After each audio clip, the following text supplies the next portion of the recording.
Bonjour à toutes et à tous. Je ne veux pas parler trop près. Hop. J'espère que vous avez bien mangé.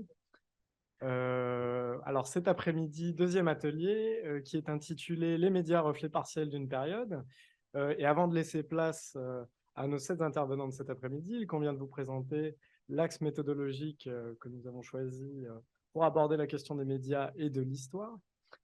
Comprendre l'atelier de cet après-midi, c'est d'abord appréhender les médias à la fois comme source et comme objet d'histoire. En ce sens, travailler à partir des archives médiatiques requiert une approche méthodologique singulière liée à la nature du matériau utilisé, que ce soit les archives de la presse écrite ou encore de la télévision.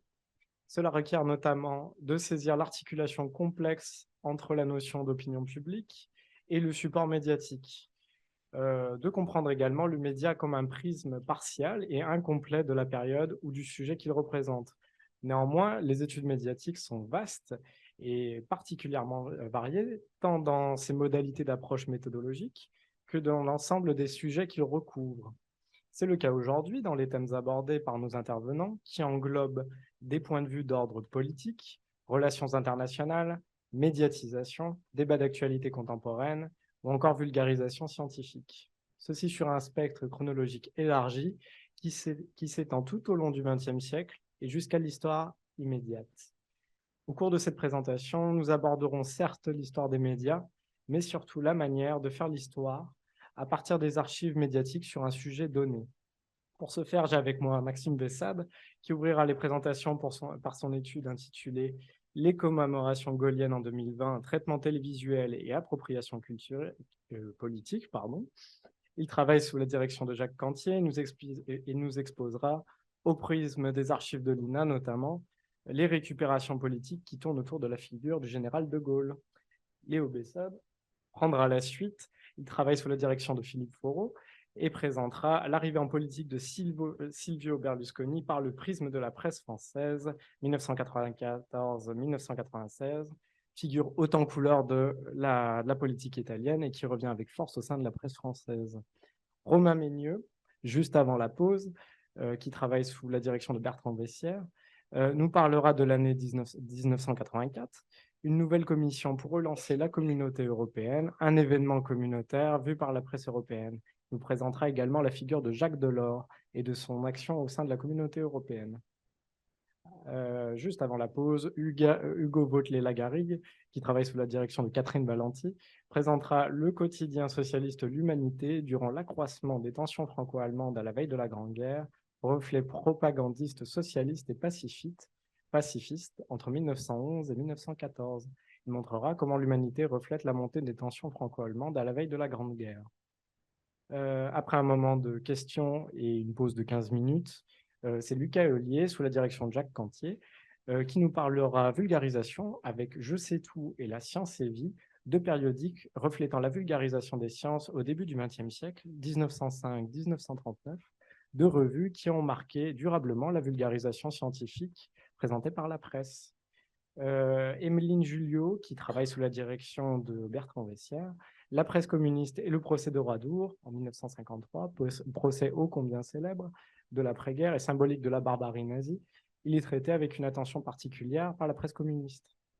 Et pour clôturer, Enora Kerlogen, qui travaille sous la direction de Sylvie Chaperon et qui abordera un dernier procès, celui d'Aix-en-Provence, avec sa présentation Ras le viol, la médiatisation du procès d'Aix-en-Provence en 1978. Je vous remercie pour votre écoute et je vous souhaite une bonne présentation.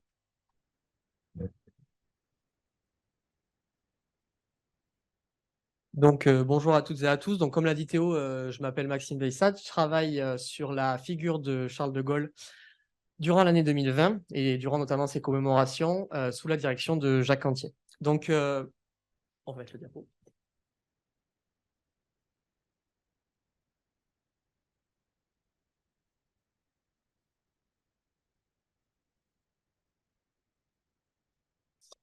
Donc, le but de ce mémoire est d'étudier la manière dont la télévision rend compte des commémorations portant sur Charles de Gaulle et la façon dont, à travers le discours commémoratif, les hommes et les femmes politiques utilisent son image. Plus généralement, mon travail porte donc sur la figure de Gaulle dans tous les pans du discours télévisuel et médiatique, donc que ce soit commémoration, journaux, émissions, documentaires et fiction. Donc, en 2020, il y a eu 3 commémorations nationales officielles qui ont été données à voir à la télévision traitant de Gaulle. Il y a la commémoration de la bataille de Montcornet ou la bataille de France le 17 mai, l'appel du 10 juin le 10 juin et son décès le 9 novembre. Donc, entre réédition du passé et événements à part entière, il y a 2 choses à bien montrer dans le traitement médiatique des commémorations et 2 types d'événements. On le verra après, il y en a 3, mais 2 types qui sont constitutifs du discours commémoratif, que sont l'événement commémoré et l'événement commémorant. Donc, la distinction entre événement commémoré et commémorant, elle a été faite par des chercheurs en sciences de l'information et de la communication, que sont Axel Boursier, Isabelle Royer et Axel Rudegagi. Donc, l'événement commémoré est celui qui se fait dans un discours qui est dit historique, visant à contextualiser la commémoration et apporter aux téléspectateurs des connaissances. Il se fait donc autour d'archives et de rappels de faits historiques. Il y a ensuite l'événement commémorant qui est toutes les actions organisées par les pouvoirs publics et privés dont les médias rendent compte. Dans mon sujet, ce sera que il n'y aura que les pouvoirs publics qui font des commémorations.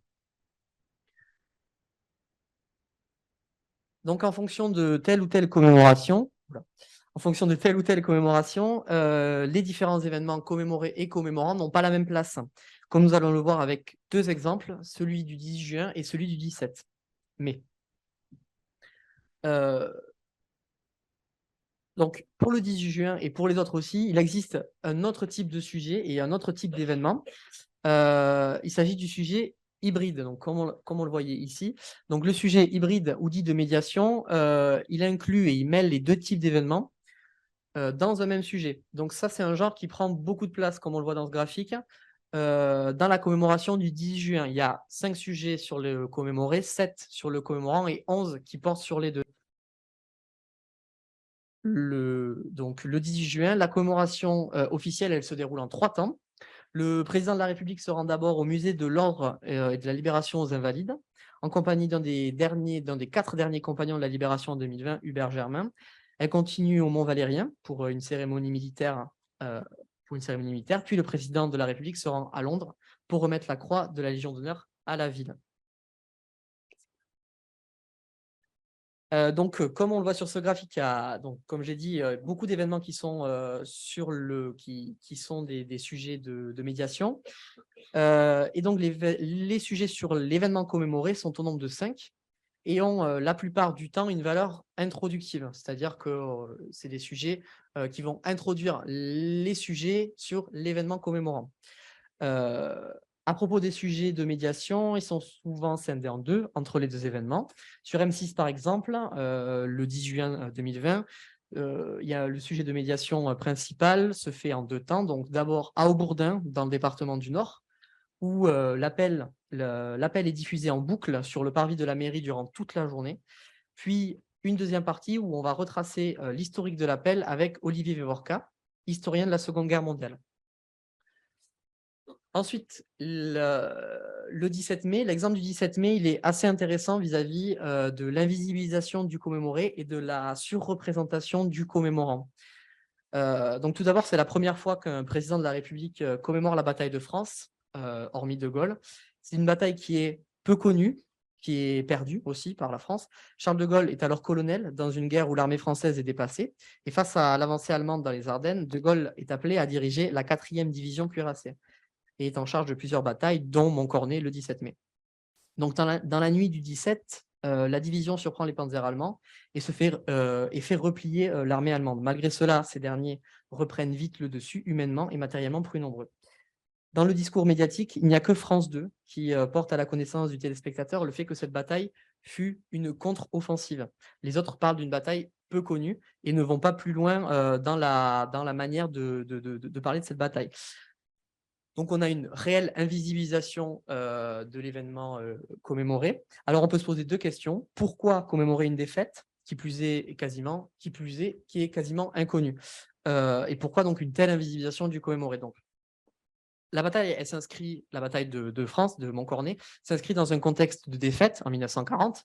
Le fait de faire reculer les Allemands vaut à De Gaulle les félicitations de son haut commandement et ramène une lueur d'espoir dans une période qui est bien terne.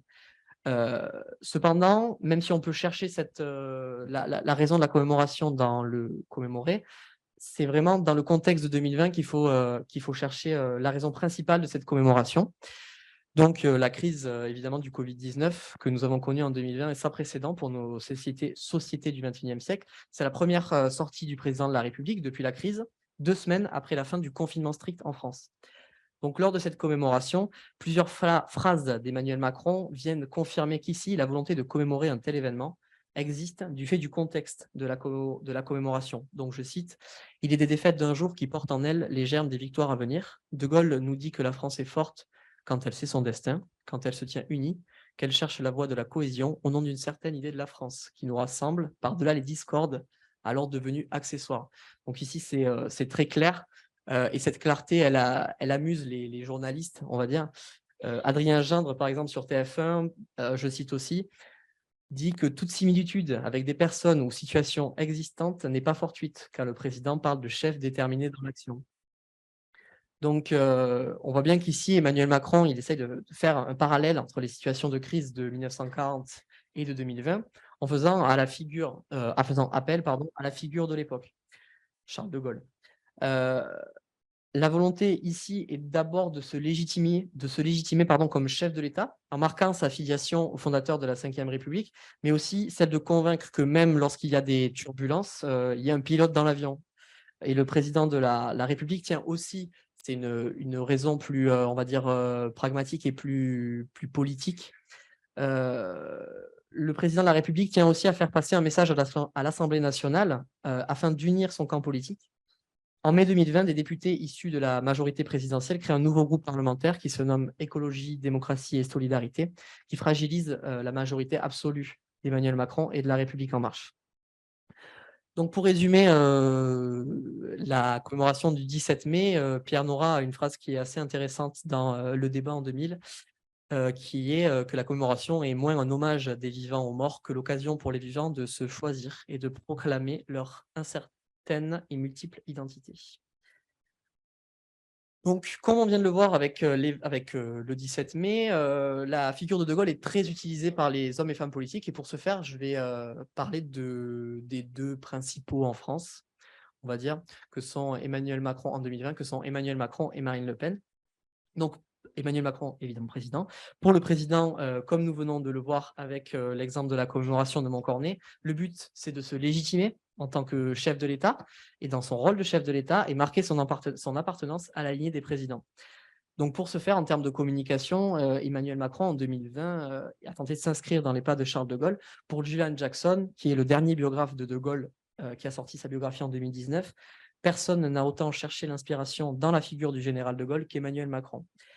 Donc, dans la forme, d'abord, il y a la verticalité du pouvoir qui est quelque chose de central dans la vision qu'avait Charles de Gaulle du président de la République. Cette verticalité, Emmanuel Macron l'assume et la revendique. Je le cite dans une interview au Figaro. La fonction présidentielle doit être exercée par quelqu'un qui doit conduire la société à force de conviction et d'action, rappelant ainsi l'idée d'une présidence jupitérienne qu'il avait évoquée durant la campagne présidentielle de 2017. Donc cette verticalité, elle se retrouve dans sa manière d'exercer le pouvoir, mais aussi dans ses rapports aux médias, qui sont beaucoup plus distants et qui on va dire, dénotent vis-à-vis de l'ancienne présidence, enfin de son prédécesseur François Hollande. Même si c'est dans un tout autre contexte médiatique que De Gaulle, il y a certaines similitudes qu'on peut voir, même si c'est dans un autre contexte, comme je viens de le dire. Donc ensuite, sur le fond, malgré ici aussi des contextes différents, il y a des continuités relatives qui peuvent se retrouver entre De Gaulle et Macron, des continuités fragiles, mais qui existent, notamment dans la volonté de se défaire des partis politiques traditionnels, qui créent chacun le leur, et qui essayent de dépasser le cadre gauche-droite. La comparaison, elle s'arrête là sur le fond, en tout cas, puisque à son arrivée au pouvoir, Charles de Gaulle a déjà une grande notoriété, une longue vie politique, et surtout une légitimité qui est acquise grâce à la Seconde Guerre mondiale, alors qu'Emmanuel Macron était encore inconnu 5 ans avant son élection. Cette inspiration, elle se fait à plusieurs reprises durant le quinquennat. J'ai pris 2 exemples assez intéressants. Sur le portrait officiel d'Emmanuel Macron en 2017, on peut voir en arrière-plan un tome des mémoires de guerre que j'ai entouré en rouge ici, sur le bureau du président. Ensuite, en 2018, à gauche, la croix de Lorraine, qu'on peut voir au milieu, emblème de la résistance devenu un symbole gaullien, est rajouté sur le logo de l'Élysée.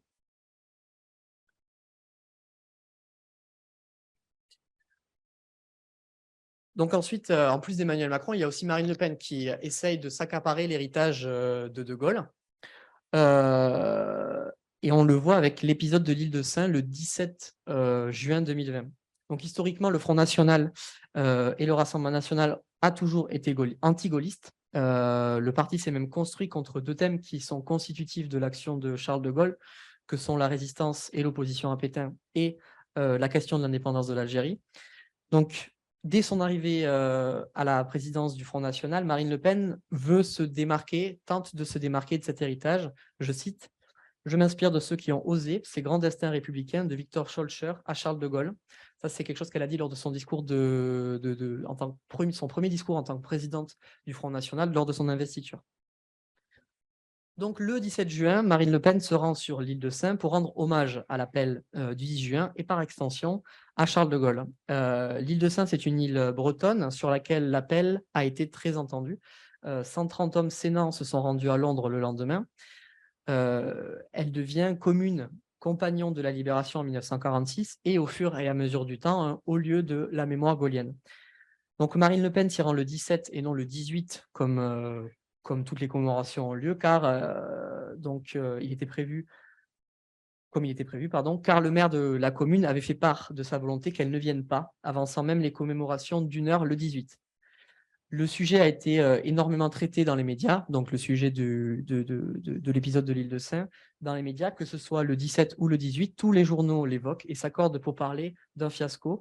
Marine Le Pen est huée par des sénants venus l'accueillir sur le port et la gerbe qu'elle dépose au monument aux morts est piétinée.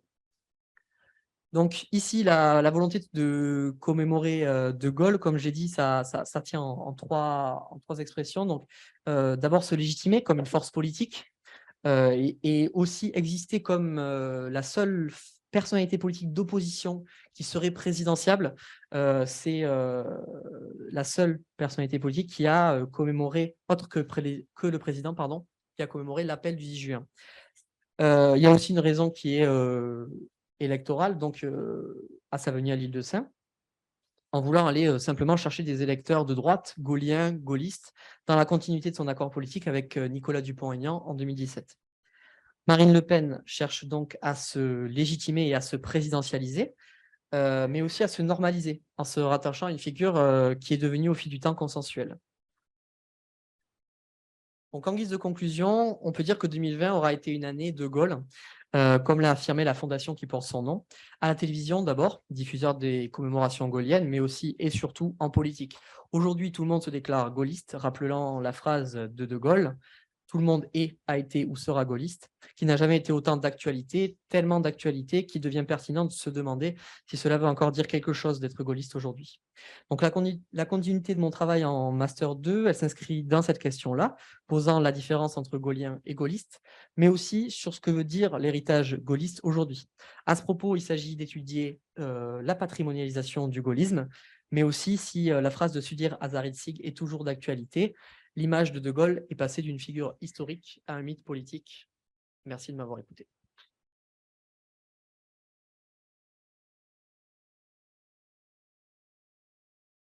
Merci Maxime. Je laisse tout de suite la parole à Léo.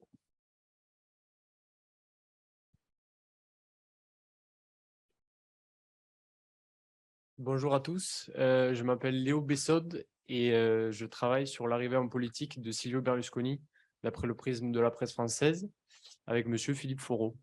Donc, qui de mieux que celui qu'on appelle le mania des médias pour aborder le thème de cet atelier. Silvio Berlusconi est né le 29 septembre 1936 à Milan. Des bateaux de croisière où il chante pour gagner sa vie, aux portes des Milanais où il tente de leur vendre des aspirateurs. Le parcours de Silvio Berlusconi est particulièrement atypique. En 1961, il obtient sa licence de droit. Il en profite pour se lancer dans le domaine du bâtiment et de l'immobilier où il fait fortune. Fort de son succès, il fonde la Fininvest, la holding financière qui contrôle aujourd'hui un groupe de services financiers, la première régie publicitaire italienne Publi Italia et le plus grand éditeur italien Mondadori. Au cours des années 80, il bâtit un véritable empire télévisuel, en possédant plusieurs chaînes de télévision. Silvio Berlusconi est un homme qui est particulièrement animé par la volonté de réussir, quel que soit le domaine qu'il entreprend. Son ambition frappe le monde du football en 1986 avec le rachat du Milan AC. Ainsi, au début des années 90, Silvio Berlusconi fait partie des hommes d'affaires les plus riches au monde. De l'immobilier à la télévision, en passant par les pelouses de San Siro, Silvio Berlusconi est un homme très influent médiatiquement dans le pays. Il décide de se lancer en politique en 1994 à la suite de l'opération Manipulite. Un an plus tôt, la magistrature italienne décide de lancer une véritable offensive envers le système politique italien. La lutte contre la corruption dans le pays bouleverse la classe politique italienne. De nombreux hommes politiques sont écartés. On assiste également à la fin de grands partis traditionnels comme le Parti socialiste de Bettino Craxi, ainsi que la démocratie chrétienne. Silvio Berlusconi saisit l'opportunité qui lui est offerte en venant occuper le vide politique causé par cette opération Manipulite avec la création de son parti Forza Italia en 1994. Les élections législatives italiennes se tiennent le 27 et 28 mars de cette même année. À la tête d'une coalition de centre droit, Silvio Berlusconi, la Ligue du Nord et le mouvement social italien composent une coalition de centre droit pour les élections. Silvio Berlusconi remporte ces élections au terme d'une campagne éclair de 2 mois. Il devient le président du Conseil en mai 1994. Afin de travailler sur l'arrivée de Silvio Berlusconi en politique par le prisme de la presse française, j'ai évidemment dû sélectionner des articles de presse écrite comme source principale. Elles sont dans le cadre de mon mémoire un objet d'histoire. Cette sélection d'articles est basée d'après le classement de l'Alliance pour les chiffres de la presse et des médias ACPM. Ces périodiques sont également sélectionnés pour leur simplicité d'accès du point de vue des archives en ligne. Il s'agit du Monde, des Échos et de Libération. Ma présentation s'étalera de 1994 à 1996, allant de la première victoire de Berlusconi à l'échec de son gouvernement. Ainsi, à partir des articles de la presse française sur l'arrivée de Berlusconi en politique, j'ai souhaité travailler sur les images et la représentation de ce phénomène en France. Comment la presse française s'empare-t-elle du phénomène Berlusconi lors de son arrivée triomphante en politique? Le poids des clichés et des stéréotypes français trouble-t-il le jugement de la presse française? Et enfin, la diabolisation du Cavaliere par la presse française est-elle justifiée? Donc, première partie, l'homme au mille visages, le mania des ondes. Silvio Berlusconi est connu par les journalistes français comme étant un chef d'entreprise bien avant d'être considéré comme un politique italien. Dès novembre 1985, son nom commence à faire parler en France avec la création de la future 5e chaîne de télévision française. François Mitterrand, président alors, décide de confier cette chaîne à Silvio Berlusconi. Elle s'appellera La 5. Cette décision rencontre une véritable protestation de la part de la gauche, mais également de la presse française. L'origine de la grande fortune de Berlusconi pose notamment débat du côté français. On se demande si son argent peut être qualifié de propre et même s'il aurait pu avoir affaire avec la mafia sicilienne. La 5 est un véritable fiasco qui prend fin le 12 avril 1992. L'image de Silvio Berlusconi en France fut grandement détériorée par cet échec télévisuel, influençant ainsi le jugement des journalistes français lors de son arrivée sur la scène politique. Il est alors perçu en France comme quelqu'un de misogyne et d'outrancier, venu apporter avec lui une télévision poubelle, ne respectant pas l'identité et la culture française. Fabrice Drouel, journaliste sur France Inter, déclare notamment « La 5 est à la décennie des années 80, ce que la pornographie est à l'amour ».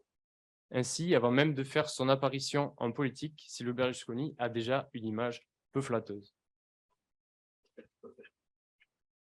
L'anomalie italienne. Sa victoire en 1994 est perçue comme une anomalie par la presse française, une véritable défaite pour la démocratie qui inquiète. Une anomalie inquiétante et alarmante selon les mots d'Alain Oisme, journaliste pour les Échos. l'étiquette de l'entrepreneur colle à la peau de Silvio Berlusconi, qui ne semble pas pris au sérieux par la presse.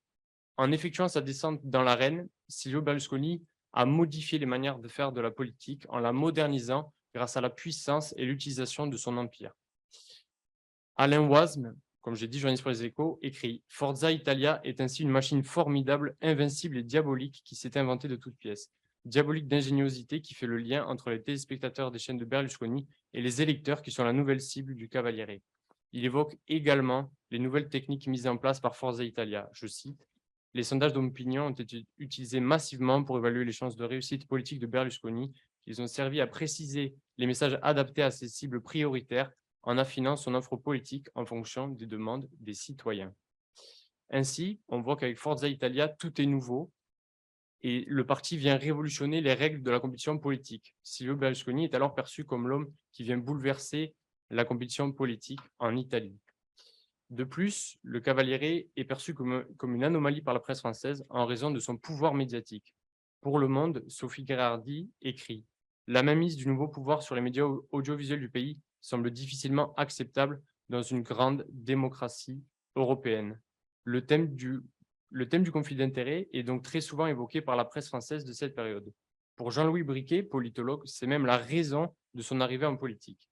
Il écrit « La descente sur le terrain de Silvio Berlusconi a sans aucun doute répondu à la volonté de défendre ses intérêts entrepreneuriaux face à l'affaiblissement de ses soutiens dans les sphères institutionnelles.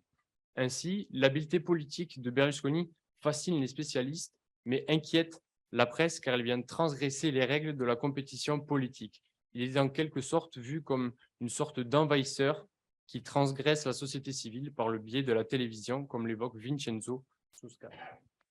Merci. Un thème très fréquent dans les articles de presse de l'époque, ce sont les démêlés judiciaires de Berlusconi, qui commencent dès le 22 novembre 1994, alors qu'il est à la tête de la présidence du Conseil depuis quelques mois. C'est une première dans l'histoire de la République italienne. Il est accusé de corruption dans le cadre d'une affaire de versement de pots de vin à des membres de la brigade financière chargée d'effectuer un contrôle dans l'une de ses maisons d'édition. Et le moins que l'on puisse dire, c'est que cela fasse plutôt mauvais effet pour Alain de Chalvran, journaliste à France 2. De son côté, Silvio Berlusconi se place en tant que victime d'un acharnement judiciaire. Il déclare souvent « Il existe contre moi un coup monté des juges et des communistes. » Tout au long de sa carrière politique, il évoquera un coup monté des juges politisés.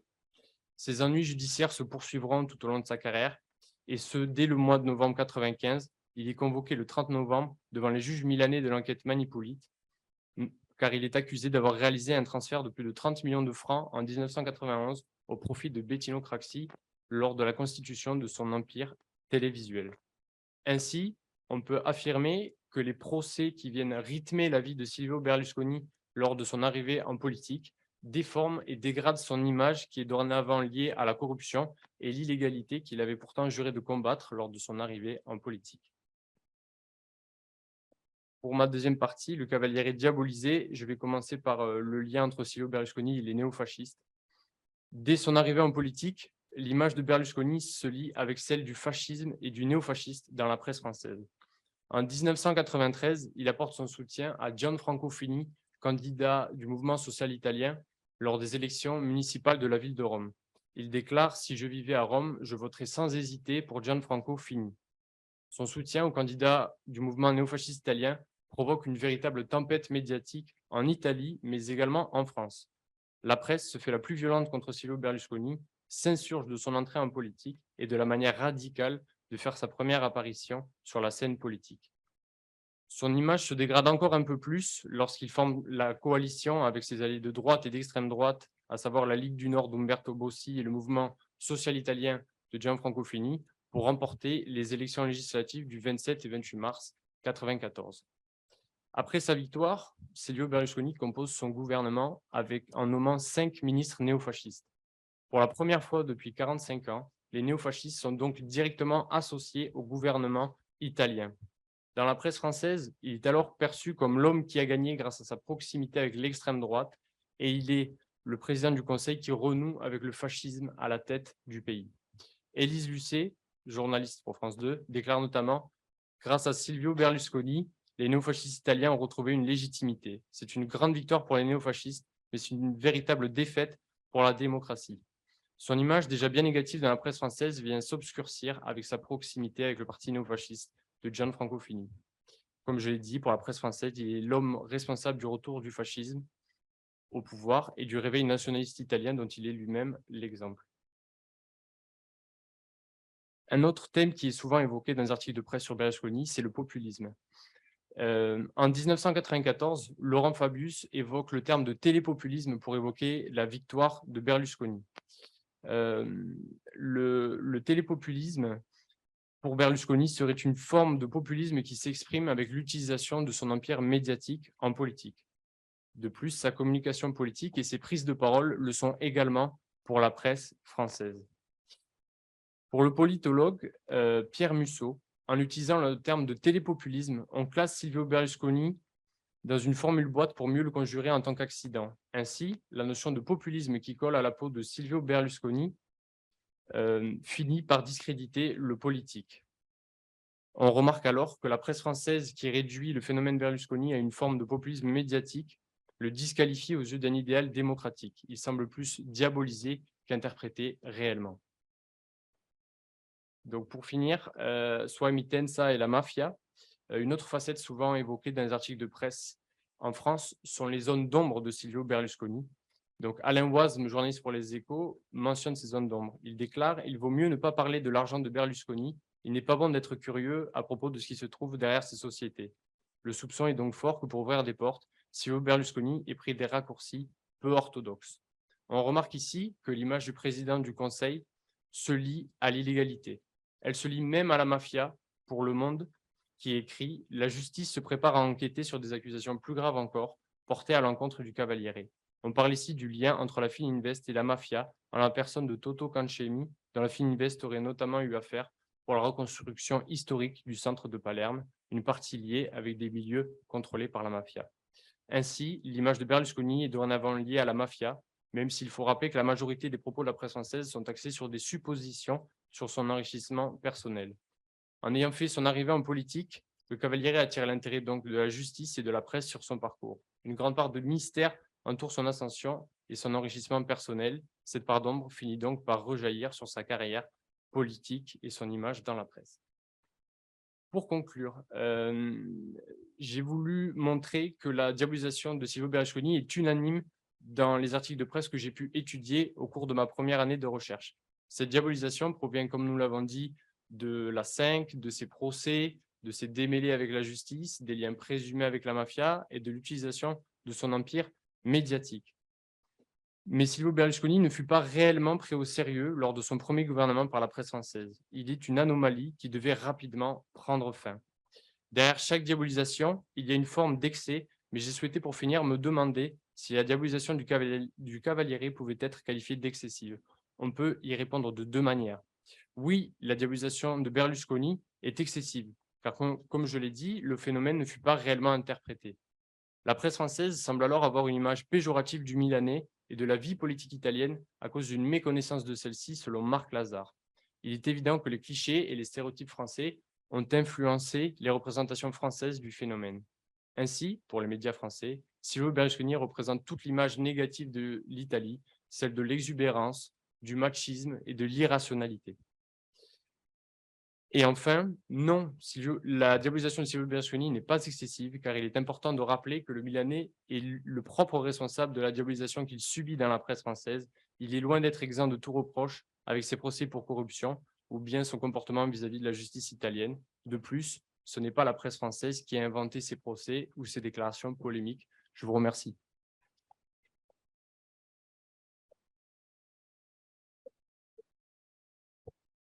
Merci Léo pour cette présentation. Tout de suite, on écoute Romain Ménieux qui va nous parler d'Europe.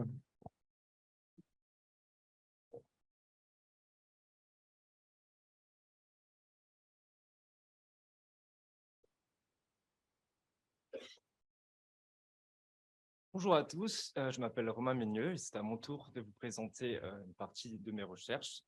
Ce que je vous présentais aujourd'hui, j'ai nommé cette présentation 1984, une nouvelle commission pour relancer la communauté européenne, un événement communautaire vu par la presse européenne. Donc ici, j'ai essayé de synthétiser un événement qui dure sur plusieurs mois et qui a lieu dans une dizaine de pays.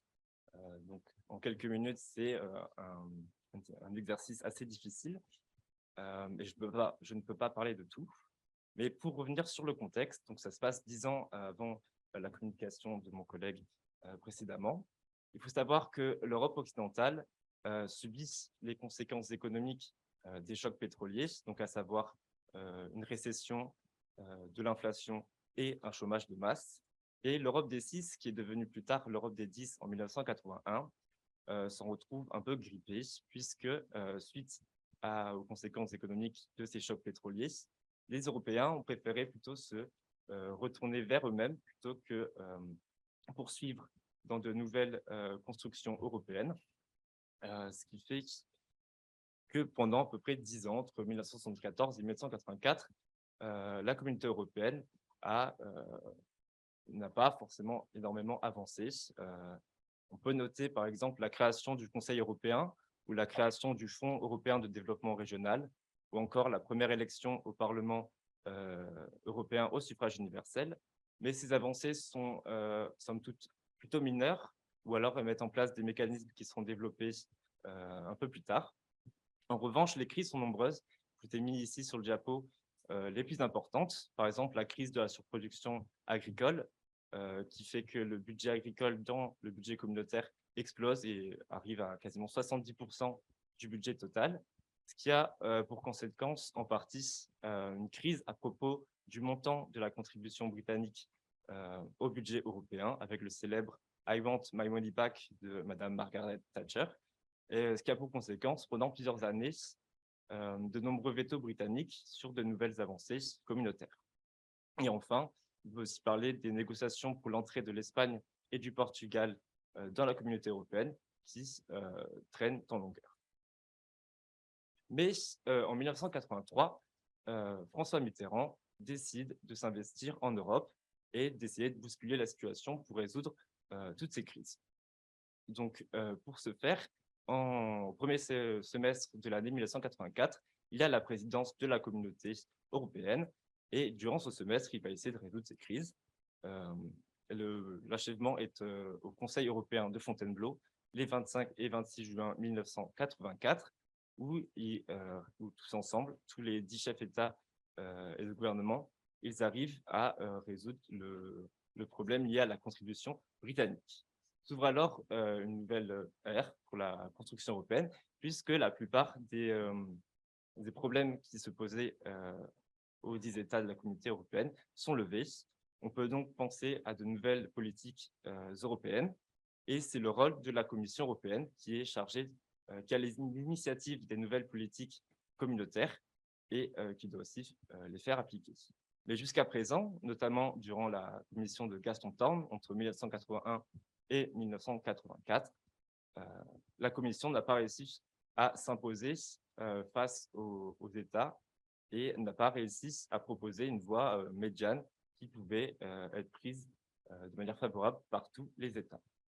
Donc, il paraît important pour les chefs d'État et de gouvernement de nommer une nouvelle commission avec à sa tête quelqu'un qui puisse imposer la voix de la Commission dans les débats communautaires.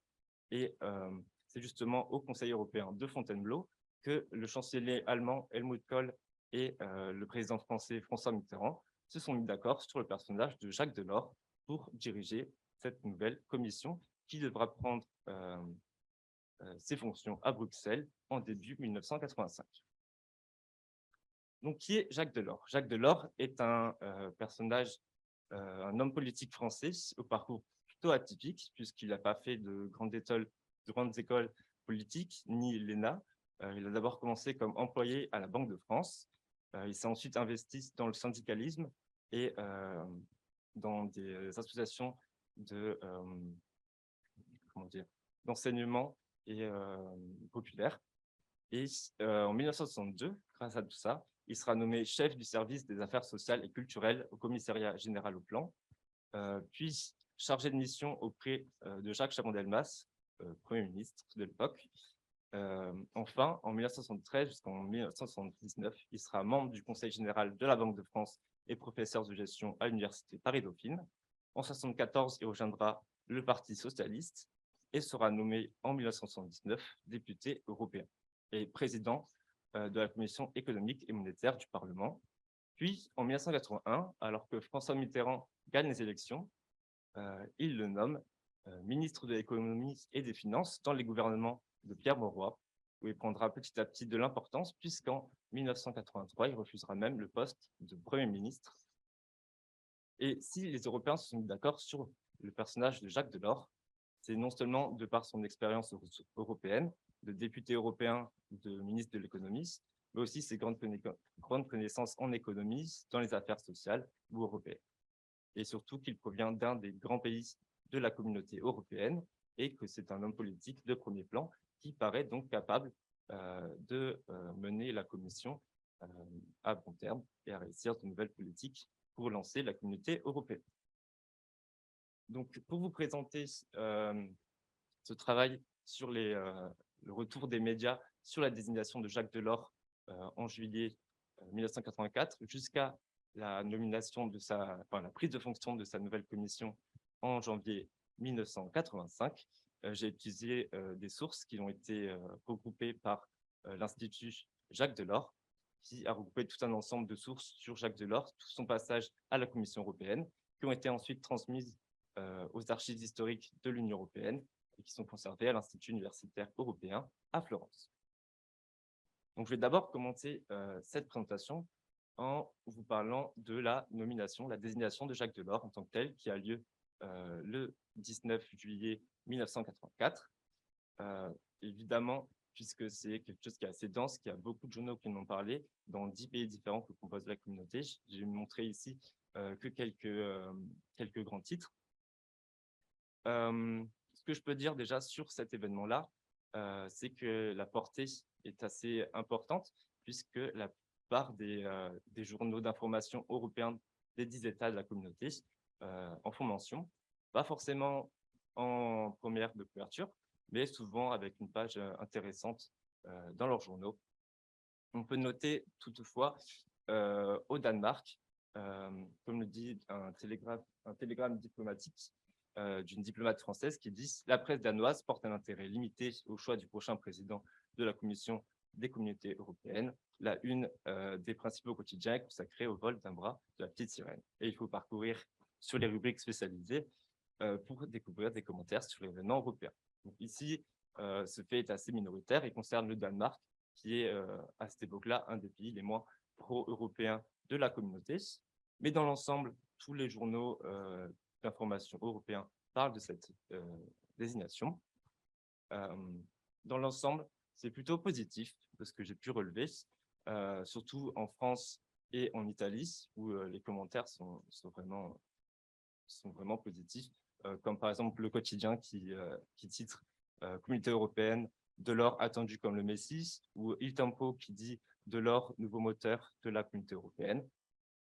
Certains autres journaux comme Les Échos ou La Croix portent leur attention sur l'approbation unanime qu'a eu Jacques Delors de la part des gouvernements nationaux, des 10 États de la communauté, ce qui est après des années où les gouvernements n'ont pas réussi à se mettre d'accord, est quelque chose de notable. Évidemment, dans certains journaux, les opinions sont plus perplexes. Par exemple, dans les journaux allemands, c'est plutôt l'occasion de découvrir qui est Jacques Delors, puisqu'il est quand même inconnu pour une grande partie des Européens. Il y a néanmoins quelques critiques. Par exemple, ici, je vous ai mis l'exemple d'un article de The Irish Press qui parle des petits États de la communauté européenne qui craignent que, étant donné que le nouveau président fait partie d'un des grands États, qui ne prennent pas forcément en compte leurs besoins. Ici, l'auteur nuance ses propos en expliquant que Jacques Delors étant français, il fera attention à la politique agricole, qui est une des préoccupations irlandaises.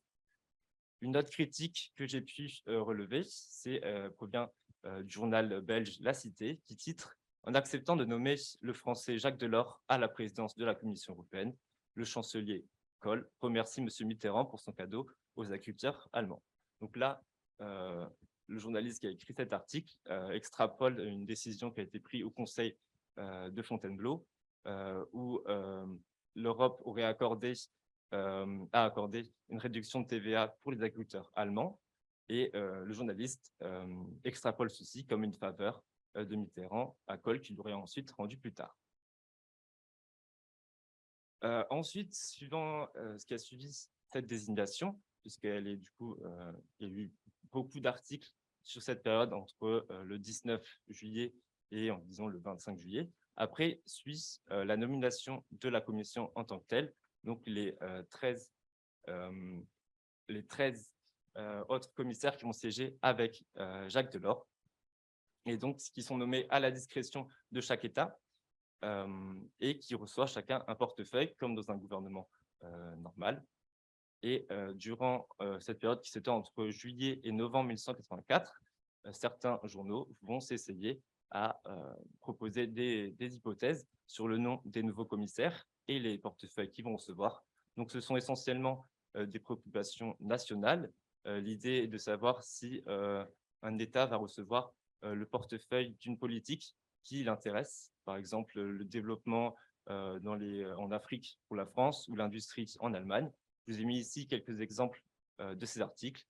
Il Tempo qui titre « Un commissaire du Parti communiste italien à la communauté européenne », Craxi est favorable, ou La Croix qui dit « Commission européenne, le balai des prétendants, Claude Chesson, prochain commissaire à l'industrie pour l'intégration, qui sera quoi à Bruxelles autour de Jacques Delors ». Donc ici, le nombre d'articles est beaucoup plus faible que lors de la désignation de Jacques Delors en tant que président. Mais en décembre, on reparle de nouveau de la nouvelle commission qui va prendre ses fonctions un mois plus tard, puisque Jacques Delors réussit à réunir sa commission un mois avant sa prise de fonction, en ayant réparti toutes les attributions, ce qui alors apparaît comme quelque chose d'incroyable, comme le matin qui titre « Delors bouscule les habitudes », puisque le président précédent, Gaston Tante, avait dû passer quelques jours avant sa prise de fonction ce qu'on appelle la nuit des longs couteaux, c'est-à-dire une nuit passée au téléphone à négocier avec chacun des gouvernements pour répartir les différentes attributions des commissaires. Donc, on peut voir directement ici, je vous ai mis des exemples. Par exemple, le Financial Times qui titre le 10 décembre 1984, Delors réussit à la distribution des portefeuilles en évitant le bain de sang, ou les Échos qui publient Delors répartit lui-même les rôles des membres de la commission. Donc ici, les journaux européens ont très bien pris en compte la très bonne organisation de la nouvelle commission avant sa prise de fonction, et pour eux, ils le prennent comme si c'était qu'il y avait enfin un leader à la Commission européenne et qui donne de l'espoir, qui pourrait permettre à la communauté enfin de repartir en avant. Et donc, à l'arrivée, à la prise de fonction de la nouvelle commission, les journaux, en général, sont plutôt favorables et on même évoque de l'espoir pour la communauté européenne, comme par exemple The Times qui publie le 2 janvier « L'homme de Mitterrand amène de l'espoir », ou alors Libération qui publie « Commission européenne, nouveau départ pour le moteur de la communauté européenne ». Néanmoins, certains journaux restent pragmatiques et rappellent que la Commission a beaucoup à faire à sa prise de fonction, comme par exemple le journal allemand Handelsblatt qui publie un nouveau commandement à la communauté européenne. Les tiroirs sont remplis, ce qui donc laisse à la fois de l'espoir, un message d'espoir, mais en même temps, la nouvelle Commission est appelée à travailler et directement et à ne pas profiter comme je vous le dis ici, de sa nuit de miel, comme publie le Times. Donc pour conclure, c'est assez difficile d'avoir un aperçu global d'un tel événement qui compte 10 États différents. Ce sujet, oui, exactement. Pardon.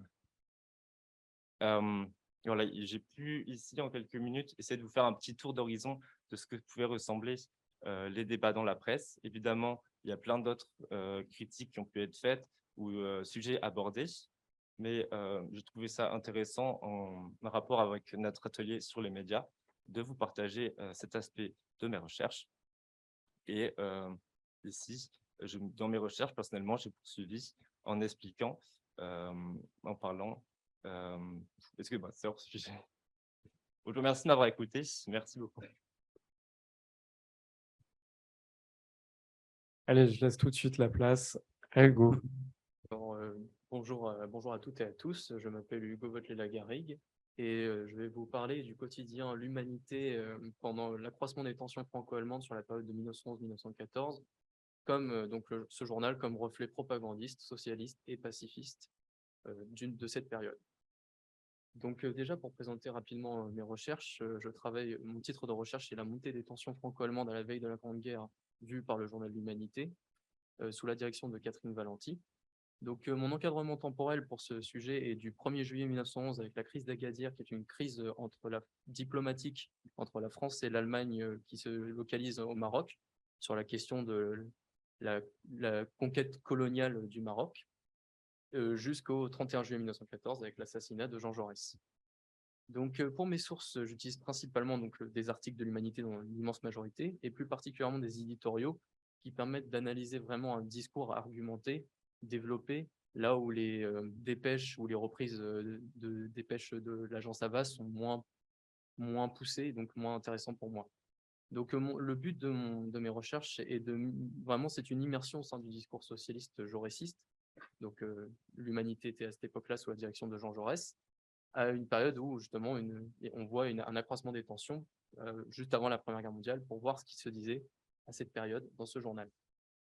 Donc, pour donner un peu une idée de mes ambitions dans ce travail, j'ai pris deux historiens. Donc, en premier lieu, Marc Langenau, qui est un historien qui a essayé de placer la rhétorique, le discours comme le moteur de l'histoire, enfin de son analyse de l'histoire. C'est-à-dire que pour lui, la rhétorique est une méthode d'analyse historique où on observe les évolutions socio-historiques des types d'argumentation, les preuves qu'on y apporte et les manières de persuader. Donc, c'est vraiment en fait une étude de ce qui est argumentable dans une société et les différents groupes qui s'opposent, qui sont vraiment moteurs de l'histoire, qui font agir les personnes, etc. Donc, j'ai pris cette citation de Marc Langenau. Comprendre et donner à comprendre les raisons de se persuader et les raisonnements des hommes du passé est la seule façon de leur rendre justice. Tel est le devoir d'état de l'historien. Et évidemment, vu que l'Humanité est un quotidien qui reprend les informations de l'actualité et les met en récit pour correspondre à une ligne éditoriale, j'ai également pris la définition du récit de Johann Chapoutot qui dit le récit est ce type de discours qui donne sens dans sa double acception de signification et de direction et cohérence au monde en ordonnant des événements sur un axe temporel pour y distribuer les qualités, causes, conséquences et y démêler l'essentiel de l'accidentel et transmuer le hasard en nécessité. Donc, dans cette présentation, nous allons nous intéresser à comment le journal de Jean Jaurès, L'Humanité, se présente dans une période d'accroissement des tensions entre la République française et l'Empire allemand. Donc, on va d'abord s'intéresser très rapidement au contexte, puis ensuite à la représentation de l'Allemagne et des Allemands, puis enfin au cas de l'Alsace-Lorraine, et plus spécifiquement à l'observation des incidents de Saverne. Donc, pour commencer, un rapide retour sur le contexte. Donc, nous sommes dans la France de la Troisième République, et le Parti socialiste unifié, la SFIO, section française de l'internationale ouvrière, excusez-moi, est très récente, elle date de 1905, et il en va de même pour le journal L'Humanité qui lui a été créé en avril 1904. Donc les deux grandes institutions sur lesquelles je travaille, c'est-à-dire le journal et le parti, sont encore très récents à cette époque. De même, le journal appartient on peut constater que le journal est sous la tutelle du parti depuis à peu près 1907. Donc, on est vraiment dans une période très récente pour le journal et qui commence à peine à vraiment devenir stable financièrement parlant et qui du coup commence à avoir des perspectives sur l'avenir assez sereines. Et nous sommes également dans une période d'accroissement des tensions donc, entre la France et l'Allemagne. J'ai pris deux citations qu'on retrouve dans le journal L'Humanité qui vont dans ce sens. Je cite Maurice Allard ici. Il y a en ce moment un grave conflit qui peut déchaîner la guerre. Ou encore, dans le manifeste des partis socialistes et allemands et français, un manifeste qui a été publié dans le journal en français et en allemand côte à côte, on peut lire, qui parle de manière assez prophétique d'un conflit qui conduirait à une catastrophe universelle qui aboutisse à la misère et à la destruction des masses. Donc, comme je vous l'ai dit, le parti était récent, mais était également en pleine ascension à cette période. J'ai pris ici les élections de 1910, puis les élections de 1914. On voit que le membre du Parti socialiste au Parlement en 75, en 1910 en 75, excusez-moi, et passe à 101 en 1914. Il en va de même pour le tirage du journal moyen qui passe en 1911 de 87 000 environ à, en 1914 115 000. Il en va de même pour les abonnements. Donc vraiment, le parti et le journal sont en pleine hausse et donc sont assez en confiance et ont des perspectives sur l'avenir. Vu que c'est un journal qui appartient à un parti, il s'agit donc de propagande. Il est question de faire passer un message politique par le traitement de l'actualité. Donc j'ai pris cette citation de Marc Angenot qui dit que la propagande est une pratique discursive qui vise à persuader un auditoire déterminé, à le faire adhérer à un ensemble de propositions rendues probables par leur cohésion et leur présupposition, et également qu'il s'agit d'une pratique orientée vers la conversion des esprits et la mobilisation des volontés envers une fin déterminée. Donc j'ai pris cette définition car elle permet d'éviter de tomber dans ce que je considère comme un écueil, de considérer la propagande comme quelque chose de naturellement mauvais. Il s'agit juste d'un discours qui a vocation à faire adhérer les masses, et c'est comme ça que je l'ai traité dans mon mémoire. Donc le journal a proposé une représentation de l'Allemagne et des Allemands qui est assez intéressante et qui est vraiment marquée par une dichotomie. D'abord, une dichotomie entre civilisation et barbarie. La civilisation est illustrée par le monde, le prolétariat, les socialistes bien sûr, mais également les partis libéraux, politiquement parlant, j'entends pour les parlements, la démocratie, là où la barbarie est illustrée par l'impérialisme, le militarisme et l'autoritarisme, illustré par exemple par l'Empire allemand et le Kaiser Guillaume II. J'ai pris ces deux citations pour illustrer mon propos de Jean Jaurès.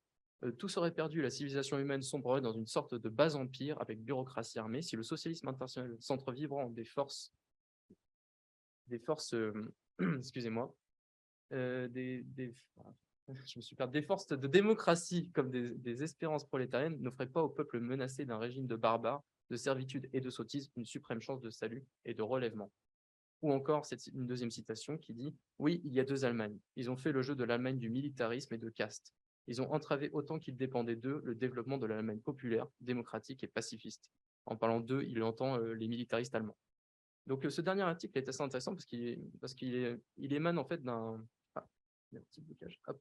Il émane d'un article du Temps qui s'appelait « Les deux Allemagnes » qui traitait des incidents de Cévennes sur lesquels on va revenir prochainement, et qui parlait en fait d'une Allemagne dichotomique entre Allemagne libérale, l'Allemagne démocratique et l'Allemagne autoritaire. Sauf que Jean Jaurès rajoute à ce titre les deux Allemagnes et les deux France dans l'humanité. C'est-à-dire qu'en fait, il installe cette dichotomie également en France. Il y a une opposition entre prolétariat et plus généralement les gens qui sont républicains, démocrates, et l'autoritarisme, la bourgeoisie, etc. Donc cette division s'installe également en France. Donc je prends une citation ici de ce même article. Car si selon la juste formule du temps, il y a deux Allemagnes, il y a aussi deux France, la France du chauvinisme étroit et la France du patriotisme national et humain, la France de la réaction et la France du progrès. Donc en fait, ce qu'il essaie de faire, c'est installer en fait une similarité entre les deux pays qui permettent en fait de donner des perspectives d'union entre les prolétaires français et les prolétaires allemands, et plus généralement les forces républicaines françaises et les forces républicaines allemandes, pour lutter contre un même ennemi, si je puis dire. Donc, ce qui est assez intéressant de voir, c'est comment la mobilisation des masses est une arme rhétorique pour le journal et comment elle illustre en fait la volonté pacifiste des deux pays. J'ai pris cette citation de Pierre Renaudel, qui était secrétaire de l'Humanité, et qui dit, en parlant de la CGT, « Elle veut faire une démonstration décisive de la volonté de la classe ouvrière. C'est le nombre des travailleurs présents qui donnera cette démonstration sous caractère solennel d'affirmation pacifique. » Donc, l'affirmation de la paix passe par la mobilisation. J'ai pris une autre citation, cette fois-ci de Louis Dubreuil, qui est secrétaire général du parti de la SFIO. « L'Allemagne socialiste vient de démontrer à la France socialiste que dans les éventualités les plus tragiques, elle pouvait compter sur sa solidarité agissante et héroïque. » Il dit cela suite à des manifestations à Berlin pour la paix. Où il dit également « Ça sera long, nous dit-on, très long même, nous voulons bien le croire. Toutefois, pour nous, la réponse de l'Allemagne est faite déjà et la question est résolue. Cette réponse, elle a été formulée dans les manifestations grandioses dont Berlin était hier dimanche le théâtre. » Et j'ai également, pour illustrer cela, pris cette une de l'Humanité du 25 septembre 1911, où après des grandes manifestations pour la paix, on voit cet article qui titre, enfin le journal qui titre « Paris ouvrier contre la guerre, comme ses frères allemands à Berlin. Il signifie au gouvernement qu'il veut la paix. » En fait, ce qui est assez intéressant, c'est que le journal installe une sorte d'équilibre. Si les Allemands ne se mobilisent pas assez, alors la France ne se mobilisera pas. Et si les Français ne se mobilisent pas assez, alors l'Allemagne ne se mobilisera pas assez. C'est un jeu d'équilibre. Et si l'un ne répond pas à l'appel, alors tout s'effondrera et la paix sera impossible. Donc maintenant, pour passer au cas de l'Alsace-Lorraine et aux incidents de Saverne, je vais d'abord m'intéresser au lien qu'a le journal avec l'Alsace-Lorraine. Il est déjà important de noter que parmi ses correspondants et rédacteurs, on retrouve deux Alsaciens, donc Alsace qui à cette époque est donc annexée par l'Empire allemand, donc qui est un territoire allemand. Et donc j'ai pris donc ces deux personnes sont Georges Weil, qui est élu député à Metz en 1912, donc député du Reichstag allemand, et Salomon Grambach, qui lui dirige un club de lecture socialiste à Paris, allemand. Donc c'est l'Alsace-Lorraine tient une place très spécifique dans les colonnes du journal, car elle n'est ni traitée comme appartenant à la France, et elle n'est pas du tout traitée comme appartenant à la France, ni traitée comme appartenant pleinement au Reich allemand. Elle est considérée comme étant entre les deux, une sorte d'équilibre entre les deux pays, une sorte d'état tampon, j'ai envie de dire. Et du coup, le journal défend une ligne assez intéressante parce qu'il défend l'émancipation de l'Alsace-Lorraine par le socialisme, évidemment, mais une émancipation qui la maintient dans le cadre de l'Empire allemand, mais dont elle s'émanciperait progressivement. Donc, pour illustrer ça, j'ai pris l'exemple du grand meeting de mars 1912 à la salle Wagram à Paris, qui était un grand meeting franco-allemand, où on voit que les intervenants sont d'abord des cadres de la SFIO, donc Dubreuil et Gued, puis ensuite Salomon Grambach, dont je viens de parler, et Georges Weil, puis ensuite Philippe Scheidemann, qui est un représentant du SPD allemand, de la social-démocratie allemande, et enfin Jean Jaurès. On voit vraiment comment les intervenants alsaciens-lorrains tiennent une place spécifique, centrale, entre les représentants français et les représentants allemands, et sont mis à part, ils ne sont pas inclus dans le SPD allemand. Donc maintenant, pour parler des incidents de Saverne, il s'agit d'incidents qui ont lieu le 28 octobre, donc à Saverne, qui est en Alsace, l'Alsace occupée tout du moins un territoire allemand, lorsque le lieutenant Günther von Forstner va, auprès de ces jeunes recrues, insulter les Alsaciens de Wackes, insulte très péjorative à cette époque à l'encontre des Alsaciens, qui va scandaliser toute la ville et même toute l'Alsace, et qui va devenir un événement médiatique en France au début de novembre, et qui va prendre des proportions assez importantes. Donc il y aura des manifestations tout le long du mois de novembre contre ce lieutenant et contre les militaires prussiens plus généralement, jusqu'à ce que ça atteigne son apogée le 28 novembre, lorsque Günther von Forstner, parti faire des courses escorté de 4 soldats armés, va outrager la foule, ce qui va mener à des manifestations importantes, et son supérieur, le colonel Ernst von Reuter, va ordonner une charge qui va mener à l'arrestation de manière arbitraire de nombreuses personnes, dont des officiels allemands, des juges par accident qui sortaient juste de leur travail. Ça va créer un énorme scandale en Allemagne, qui va même mener à un vote de défiance contre le chancelier Bethmann von Hollweg, ce qui n'était du jamais vu à l'époque. Donc on voit comment le journal L'Humanité se réapproprie ce fait pour en faire un événement politique. C'est-à-dire que là, j'ai pris par exemple la une du 29 novembre, où il y a juste une dépêche de Havas, titre à Saverne, un conflit éclate entre civils et militaires, et qui passe 3 jours plus tard, excusez-moi, à un éditorial et à une retranscription complète des discours tenus au Parlement allemand. Donc on voit comment le journal se réapproprie ce fait pour en faire un événement politique majeur. Et j'ai pris 2 citations pour illustrer cela. Donc une de Jean Jaurès qui dit « En Allemagne, les échos des conflits de Saverne, bien loin de s'atténuer, se prolongent et grossissent. Et le conservatisme allemand se demande avec épouvante et scandale si l'Alsace n'a pas été destinée à ce rôle inattendu et admirable d'être, pour sa part, d'accord avec le prolétariat, la libératrice du peuple allemand, dont elle a accentué la protestation antimilitariste. » Donc on voit comment il essaie d'associer socialisme, l'action prolétaire, avec l'émancipation des Alsaciens-Lorrains. Et c'est une autre citation, cette fois-ci de Marcel Cachin, qui dit « En combattant l'absolutisme, en s'opposant à la violation de la loi, en prenant résolument la défense des Alsaciens-Lorrains, il a travaillé efficacement. » Et dès qu'il dit « il parle du SPD allemand, la social-démocratie allemande, au Parlement, donc son action au Parlement du Reichstag. Il a travaillé efficacement au rapprochement de nos deux peuples, en même temps qu'il a vigoureusement ébranlé toute l'armature de la vieille Allemagne féodale. Nous le demandons, peut-il y avoir une identité plus complète entre notre attitude et celle de nos camarades allemands? Finira-t-on par en convenir sérieusement? » Donc on voit comment, en soulignant l'efficacité de l'action socialiste allemande dans une démarche pacifique et dans l'émancipation des Alsaciens, comment en fait il souligne l'efficacité du socialisme tout court comme source de paix, et de prospérité des peuples. Donc on voit comment, en soulignant l'action allemande, on souligne également l'efficacité de l'action française, donc de la SFIO française. Donc pour conclure, on a pu voir que le discours propagandiste du journal de l'Humanité est un discours totalisant, qui entremêle tous les événements de l'actualité pour les faire rentrer dans des grands axes thématiques qui sont socialisme, pacifisme et internationalisme. On voit également comment cette propagande réussit à inverser les pôles antagonistes qui étaient jusque-là nationaux, français contre allemands, pour les transformer en des antagonismes prolétaires contre bourgeoisie, démocrates contre autoritaires, militaristes contre pacifistes. On voit vraiment que les pôles changent et que du coup, ce nouvel positionnement des pôles antagonistes permet des alliances entre les Allemands et les Français pour lutter contre le même ennemi. Enfin, on voit comment la représentation de l'Allemagne est dichotomique. Elle oppose l'Allemagne militarisée et barbare du Kaiser Guillaume II à une Allemagne civilisée, des démocrates et des socialistes allemands.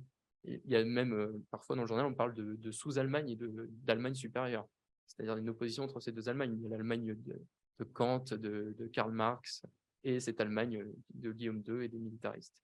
Enfin, pour terminer, je voulais prendre cette citation de Jean-Jacques Becker dans 1914, « Comment les Français sont entrés en guerre ». Les informations qu'on peut glaner dans les journaux sont un des moyens d'atteindre l'opinion publique. Dans l'étude de l'opinion, il faut considérer la presse comme objet, comme objet que comme sujet. Plus comme objet que comme sujet, excusez-moi. Donc, c'est ce que j'ai essayé de faire dans ma démarche de recherche, de traiter l'humanité comme objet démontrant un discours à une époque qui a essayé de faire adhérer le plus grand nombre de personnes dans une perspective de conquête du pouvoir. Et c'est ce que je poursuis maintenant dans cette année. Je vous remercie pour votre attention. Alors, bonjour à tous, je m'appelle Enora Kirlogen et je travaille sur la lutte contre le viol à travers la presse féministe dans les années 1970, sous la direction de Sylvie Chaperon. Du coup, pour ma présentation d'aujourd'hui, je me suis basée sur un procès très important, un élément clé pour ma recherche, qui est le procès d'Aix-en-Provence, qui a eu lieu en 1978 et qui condamne 3 hommes pour le viol de 2 jeunes femmes belges. Il faut savoir que c'est un procès qui a eu un fort retentissement médiatique et qui sera même renommé le procès du viol. Donc pour mon historiographie, j'ai surtout utilisé 3 ouvrages principaux. Alors d'un côté, l'ouvrage de Georges Vigarello qui s'appelle Histoire du viol, donc qui est une présentation de comment le statut du viol change au fil des siècles. J'ai également utilisé le livre de Jean-Yves Le Naour et Catherine Valenti qui s'appelle « Et le viol devint un crime », qui raconte l'histoire du viol à partir justement du procès d'Aix-en-Provence. Et j'ai également utilisé le livre de Susan Brown Miller qui s'appelle Against Our Will, Men, Women and Rape, qui est un des premiers cas d'étude du viol avec une nouvelle définition du viol du point de vue d'une femme, puisque Susan Brown Miller définit le viol comme un procédé conscient d'intimidation par lequel tous les hommes maintiennent toutes les femmes dans un état de crainte. Pour mes sources, pour mon Master 1, j'ai utilisé avant tout 3 revues qui étaient disponibles sur la plateforme Femmes en rêve, mais également sur la plateforme Percé. Donc, ce sont des outils numériques. Donc, j'ai utilisé Les Cahiers du Griffe, qui est une revue belge, mais également la revue d'en farce et Sorcières, les femmes vivent. Donc, pour ma problématique, comment la presse féministe utilise-t-elle le procès d'Aix-en-Provence pour dénoncer le viol comme un crime social et peu réprimé ?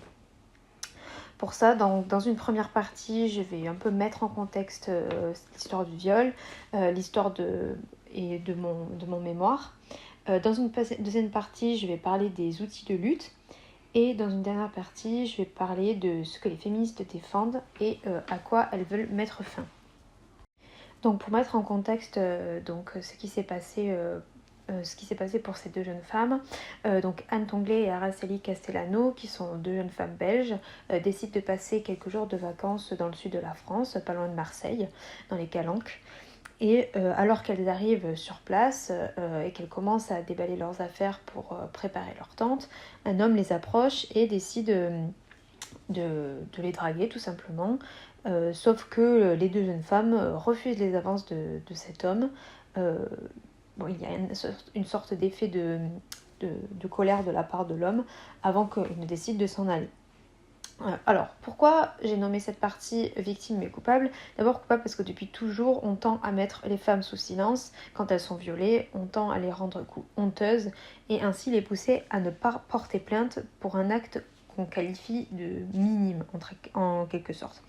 Parce que par exemple, on peut lire dans un des ouvrages, des articles que j'ai pu avoir, on peut lire « Car dans l'état actuel des mentalités, dû d'ailleurs aux réactions négatives de la justice vis-à-vis de la femme entre autres, la victime finit toujours par se sentir honteuse et responsable d'avoir subi un tel dommage, tandis que les coupables voient leur virilité revalorisée. » Il faut savoir que le viol est un des rares crimes pour lesquels la police n'enquête pas seulement sur l'accusé, mais aussi sur la victime, et ainsi trouver des potentiels antécédents ou comportements qui pourraient justifier le viol de la femme.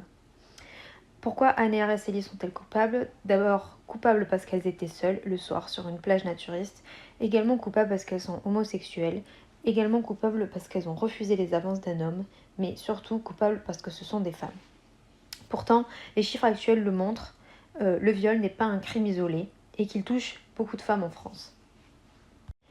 Après avoir essuyé le refus des deux jeunes femmes, l'homme décide de s'en aller pour ensuite mener ce qu'on pourrait appeler une expédition punitive. C'est-à-dire qu'accompagné de deux autres hommes, il va descendre sur la plage naturiste avec ses deux compagnons et faire en sorte de retrouver la tente des deux jeunes femmes, pénétrer à l'intérieur et ainsi les violer.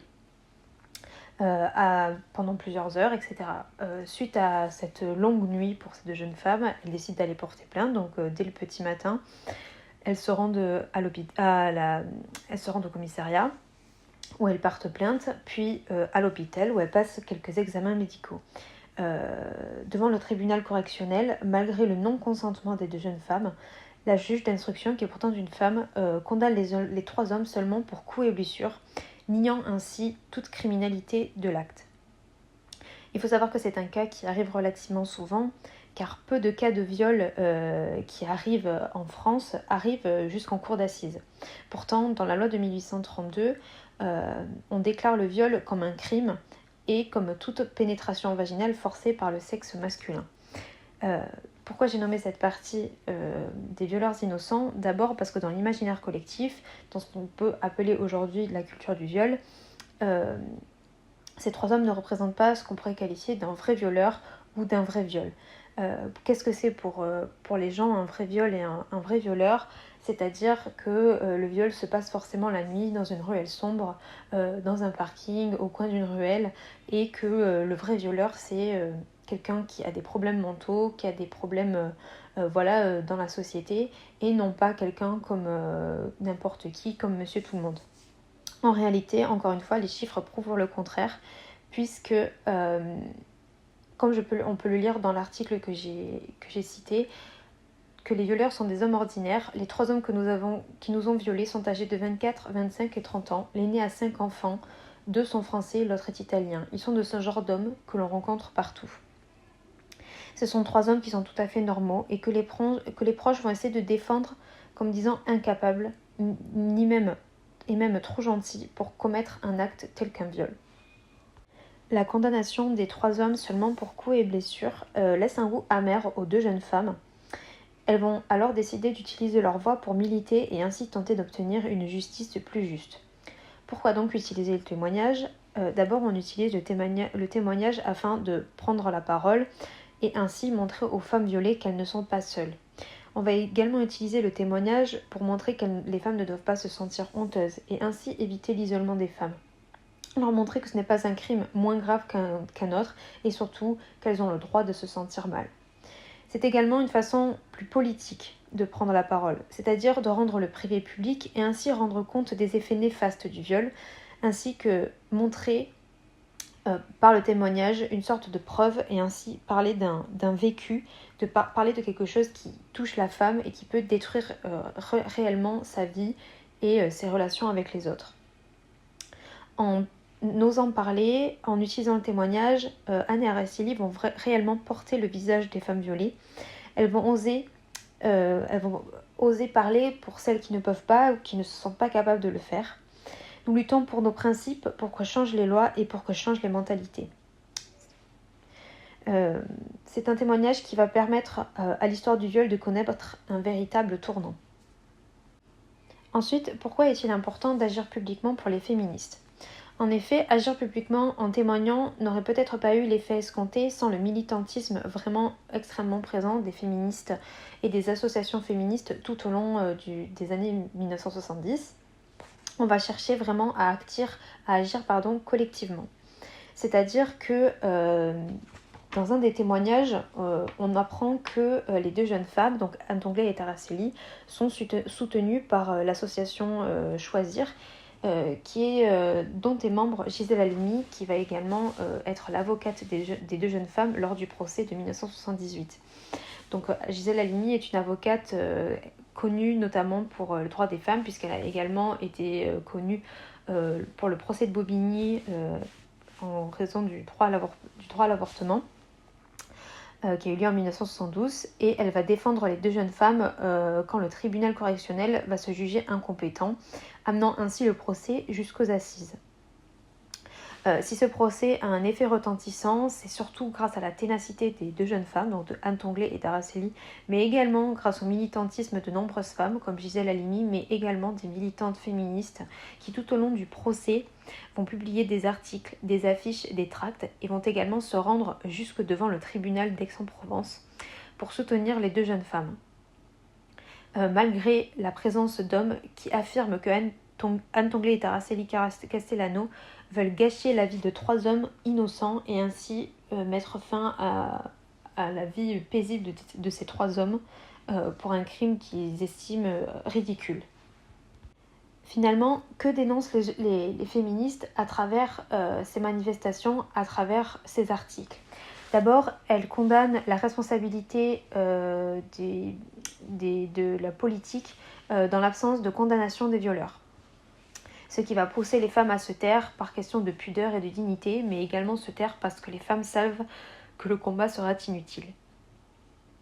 Elle dénonce également quelque chose de visible dans la société, c'est-à-dire une asymétrie relationnelle entre les hommes et les femmes, ainsi qu'une volonté irrépressible pour les hommes de dominer le corps des femmes, ainsi que la femme en général, peu importe le domaine. Elle dénonce également le viol comme un crime machiste qui est banalisé par une société et une justice misogyne, qui invisibilise le viol et innocente les violeurs, condamnant ainsi les victimes et non pas les accusés. Les avocates vont également vouloir, à travers ce procès, déconstruire l'image du viol, déconstruire la culture du viol et faire en sorte de mieux comprendre également ce qu'est le consentement. L'essor de la presse féministe dans les années 70 va être utile dans la lutte car ça va être un moyen pour les femmes d'apporter une retranscription des témoignages, de donner une prise de position et proposer des propositions de loi qui vont ainsi permettre de rendre compte de ce qu'est réellement le viol. Dans la continuité de ce qu'elle dénonce et de ce qu'elle veut déconstruire, il est également important de parler du consentement, de mieux l'expliquer et de mieux le définir. Il est difficile de qualifier un acte de viol puisqu'il faut parler de consentement et il est extrêmement difficile de définir le consentement et surtout de le prouver. D'abord car il y a rarement de témoins lors d'un crime de viol et souvent parce que le viol ne laisse pas obligatoirement de traces physiques.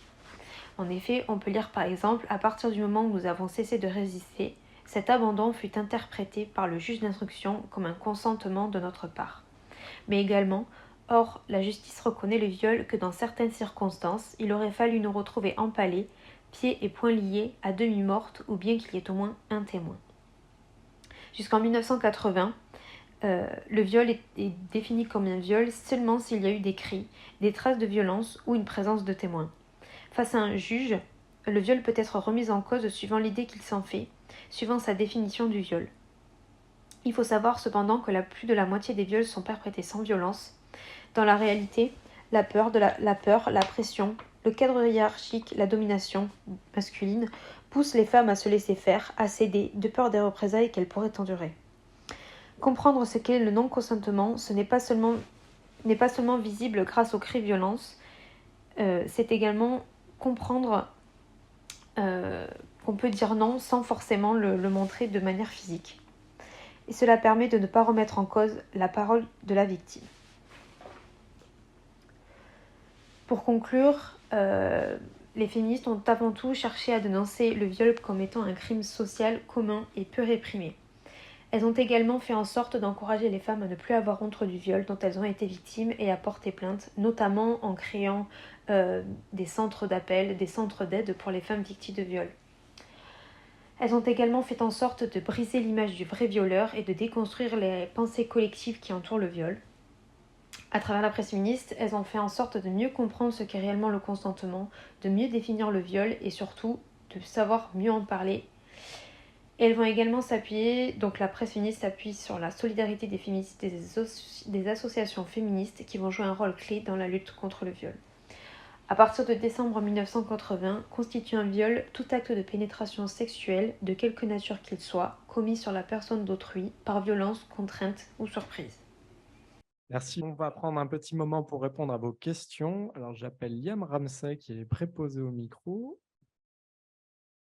En attendant, je précise à ceux qui sont en distanciel qui peuvent poser des questions dans le chat. On y répondra également en direct. J'avais une question pour Maxime. Du coup, pourquoi tu me demandais si pourquoi tu parlais pas du parti qui se réclame héritier du gaullisme par excellence, du coup les Républicains ou anciennement nommés. Et voilà, c'est tout. Alors, c'est assez simple, c'est parce qu'en fait, ils apparaissent pas dans mes sources en 2020. Il y a très peu de, et c'est assez paradoxal, je suis d'accord avec toi, mais il y a très peu de représentants des Républicains qui viennent commémorer, ou en tout cas, ça apparaît pas dans les médias. Donc, peut-être que c'est un sujet aussi, mais ce qui est intéressant, c'est dans la manière de poser le pouvoir que va avoir le président de la République. C'est-à-dire que les Républicains ne sont pas au pouvoir en 2020, donc ils n'ont pas tout l'arsenal commémoratif que peut avoir le président de la République. Et pour ce qui est de Marine Le Pen, elle va le chercher toute seule. Et on voit que ça n'a pas eu des très bonnes résonances quand elle l'a fait. Mais non, ils n'apparaissent pas vraiment dans mes sources en fait en 2020. Ah oui, c'est bon. Moi, j'avais une question pour Léo. Est-ce que tu as vu une évolution dans les méthodes de couverture des médias français vis-à-vis des élections italiennes, par exemple, les dernières? Est-ce que les médias français se sont améliorés? Sont-ils plus éduqués qu'à l'époque de Berlusconi? Je vais essayer de te répondre le mieux possible, mais je ne suis pas malheureusement spécialiste de la politique italienne, mais pour Meloni, elle a souvent été, on parle beaucoup de fascisme lors de sa victoire, on la résume beaucoup à ça. Et du côté de la France, je ne sais pas si ce que j'ai pu dire pour Silvio Berlusconi, si c'est toujours d'actualité pour les hommes politiques en Italie actuellement, mais c'est vrai qu'il y a une forme par moment, peut-être de condescendance, voire peut-être même un peu de supériorité de la France envers l'Italie, qui jugerait un peu de loin la vie politique italienne comme si la nôtre était parfaite et rose alors qu'elle ne l'est pas du tout. Voilà. Merci à tous les quatre pour vos présentations. J'ai une question pour Léo et puis une pour Hugo pour commencer. Léo, vous nous avez montré qu'en fait, cette image négative, elle était homogène dans la presse française, en tous les cas dans les titres que vous aviez étudiés. Est-ce que vous avez remarqué des outils différents de traitement dans les trois titres que vous avez retenus? Est-ce que, par exemple, vous avez dans l'un ou dans l'autre de ces titres des correspondants en Italie qui sont sur place et qui adressent à la rédaction, au central, des reportages approfondis, ou bien est-ce que tout ça se fait à Paris à partir de dépêches? Est-ce que vous arrivez à y voir plus clair sur les conditions de production de ce discours? Et pour Hugo, j'ai été très sensible à la façon dont vous preniez la question de la propagande. Je trouve que c'est une distance extrêmement bienvenue et extrêmement productive. Et la façon dont vous êtes sensible à la question de la construction d'un discours cohérent qui a effectivement pour fonction essentielle de convaincre. Ça, je trouve que c'était vraiment très, très intéressant.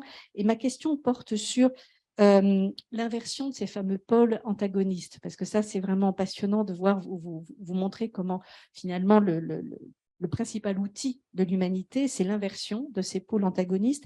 Et je me demandais si vous aviez eu le temps de travailler sur les figures qui permettaient cette inversion, sur les outils qui permettaient cette inversion. Est-ce que, par exemple, moi je pensais à des choses, mais peut-être que ça ne fonctionne pas du tout hein, sur votre terrain. La question, comment on utilise éventuellement l'amalgame, comment on utilise la simplification, comment on utilise le parallélisme, le manichéisme. Est-ce que là-dessus, vous pouvez nous en dire plus ou pas? Pour ma part, pour les trois, j'ai essayé dans ma présentation de montrer voilà, que la diabolisation elle était unanime dans les trois médias que j'ai pu citer, mais les trois médias cités traitent le phénomène Berlusconi de manière différente. Déjà, tout simplement, Les Échos, c'est un quotidien qui est basé sur tout ce qui est économie, etc., qui s'intéresse beaucoup à l'aspect de l'entrepreneuriat de Silvio Berlusconi, qui écrit beaucoup sur les conflits d'intérêts de Silvio Berlusconi, etc. Et pour Le Monde et Libération, là, oui, on a des envoyés spéciaux directement sur place. Alors, à Milan, ils envoient des envoyés spéciaux pour les procès dont Silvio Berlusconi, les procès où Silvio Berlusconi participera, pardon. Mais sinon, la plupart des correspondants, ils sont envoyés à Rome. Et c'est vrai que par moment, il peut y avoir une vision différente du phénomène Berlusconi, qu'on soit à Rome ou à Milan. Voilà, il peut y avoir des petites différences. Mais après, globalement, j'ai plutôt essayé de travailler sur les facettes qu'on retrouvait le plus pour essayer de faire quelque chose d'unanime, etc. Et pour la suite de mon travail pour le Master 2, je ferai la même chose, mais sur une période un peu plus longue. Et voilà. Pour le traitement de l'opposition France-Allemagne et du coup comment elle a été renversée, ce qui est assez intéressant, c'est surtout de voir le parallèle qui est fait avec la France. C'est-à-dire que à chaque fois que le discours serait propice à dénoncer l'Allemagne comme étant dangereuse, on voit tout de suite que le journal essaie de dire oui, mais en France, c'est exactement la même chose. Même s'il y a une sorte de supériorité morale française, parce que France républicaine, la France de la Révolution, qu'on retrouve assez dans le journal, la France est toujours mise à peu près à égalité avec l'Allemagne. Donc, par exemple, je prends un exemple, ils réagissent à un article du Temps qui citait un livre d'un militaire allemand qui parlait d'annexion de la France, de destruction de la France, donc un discours qui propice à créer de la peur vis-à-vis de l'Allemagne. L'humanité va essayer de montrer, oui, mais en même temps, regardez ce qui a été écrit en France récemment, on parle de destruction de l'Allemagne, etc. À chaque fois, il y a une remise, en fait, au même niveau de bassesse, finalement, propice au militarisme, à la guerre. Et on le voit aussi par les voyages, par exemple, je pense au voyage d'un syndicaliste qui a tout rapporté dans l'humanité, Alexandre Luquet, qui est parti faire un voyage pacifique pour la paix entre les deux pays à Berlin, et qui décrit du coup tout son voyage. Et du coup, on voit comment il essaie de montrer la sympathie des Allemands, la beauté de leur ville, de leur culture, leur accueil, pour montrer qu'en fait, l'Allemagne, dans sa immense majorité, est bienveillante et a une vocation pacifique. Le prolétariat est dans ses gènes, il est pacifique. Donc c'est assez intéressant de voir ça. Et après, il insiste également beaucoup sur la culture allemande. C'est surtout là que j'ai vu qu'il y avait vraiment une inversion des pôles, où l'ennemi, c'est le militaire allemand, c'est le prussien. Souvent, la figure de la Prusse, quand même le souvenir de cette guerre de 1871 avec la déclaration de l'Empire allemand. Enfin, on voit vraiment comment l'Allemagne est resituée et il y a une sorte de miroir qui est fait sur la France. En fait, on poussait à regarder un peu les mauvais côtés aussi de notre pays. Voilà, c'est ce que je dirais. Moi aussi, pour Hugo, du coup, sur l'humanité, ce que je trouvais intéressant, tu l'as mentionné à un moment, c'est donc il y a tout le discours qui est construit pendant toutes les années que tu étudies sur les deux Allemagne, les deux France, et il y a le oui mais qui est il faut que les deux se mobilisent, sinon l'ensemble du discours de la construction ne tient plus. Et ça m'intéressait de savoir justement ce que tu vois, toi, dans ce laps de temps, parce qu'on pourrait avoir l'impression a posteriori qu'il y a ce discours qui tient tout un nombre d'années, et puis finalement, au dernier moment, et la social-démocratie allemande et la social-démocratie française vont se ranger derrière leur propre patriotisme et appeler à la guerre.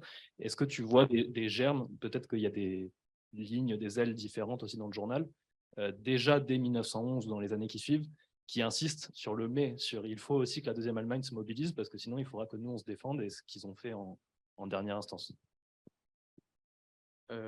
Du coup, c'est assez intéressant de voir quand même qu'il y a une cohérence dans la ligne du journal qui est, on peut le dire vraiment, pour la grève générale en cas de menace d'un conflit, et sur une confiance assez importante envers les acteurs allemands, donc de la social-démocratie. Mais en effet, il y a aussi ce côté, oui, mais il faut qu'ils assurent de leur côté. Et c'est pour ça que, par exemple, ils mettent une grande importance dans les mobilisations allemandes pacifiques ou dans les événements tels que les grandes réunions franco-allemandes, etc., comme des démonstrations du fait que les Allemands se mobiliseront et seront prêts à empêcher la guerre si elle arrive. Surtout qu'à cette époque, le SPD est vu quand même, donc le Parti social-démocrate allemand, est vu comme la référence en Europe. C'est le parti socialiste le plus avancé, c'est celui qui a les meilleures structures. Et il y a je n'irai pas jusqu'à dire cela, mais une forme de complexe d'infériorité de la SFIO française, qui du coup compte beaucoup sur le SPD, et même plus finalement la grève générale devrait plutôt émaner de l'Allemagne qui a des grands foyers industriels, plutôt que de la France encore très en grande majorité agraire. Donc c'est assez intéressant de voir ça. Et je pense que oui, du coup, il y a des attentes vis-à-vis de l'Allemagne, et il est dit quand même que la grève générale est souhaitée, c'est la ligne du journal, c'est la ligne que Jaurès défend à tous les congrès internationaux, mais avec la condition, bien sûr, que des deux côtés, il y ait une grève. Parce qu'il y a cette crainte que l'un se mobilise pour une grève et que l'autre ne le fasse pas, et du coup, écrase sur le pays qui serait mobilisé pour une grève. Donc il y a à la fois cette confiance, mais en même temps une méfiance qu'on sent et qui, du coup, porte les germes de ce qui va se passer en 1914. Donc, voilà. Romain, j'ai beaucoup aimé l'histoire du vol du bras de la petite sirène qui prend le pas sur la nouvelle Commission européenne. Est-ce que vous envisagez de mobiliser d'autres journaux scandinaves? Parce que c'est vrai qu'on peut, je crois que c'est le cas du Dagbladet danois, on peut les trouver en anglais souvent. Donc, ça peut être plus facile à analyser. Est-ce que dans l'avenir, vous envisagez? Parce que c'est vrai que le regard scandinave est assez spécifique sur le monde, sur l'Europe, avec la Norvège, etc. Pour mon M2, je vais un peu moins m'attacher aux sources sur la presse, plutôt sur certains événements clés. Donc, par exemple, si moi, je vais plutôt étudier par exemple, les visites à l'étranger de Jacques Delors.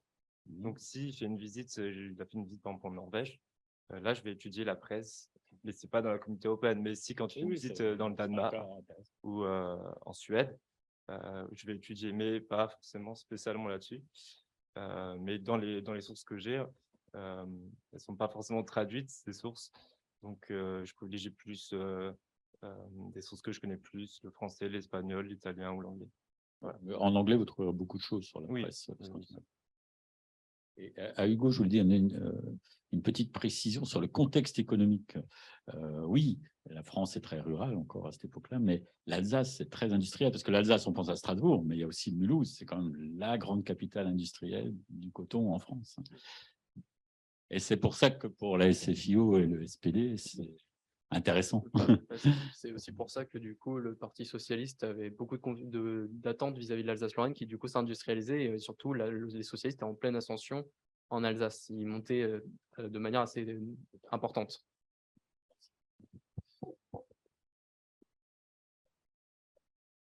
On va prendre une dernière question. Une dernière question assez courte. D'abord, bravo pour vos 4 interventions, c'était très bien. J'aurais une petite question pour Léo concernant la façon dont vous qualifiez le système Berlusconi, parce que vous semblez dire que le terme populisme n'est pas tout à fait adapté. Donc, j'aurais juste que vous reveniez là-dessus.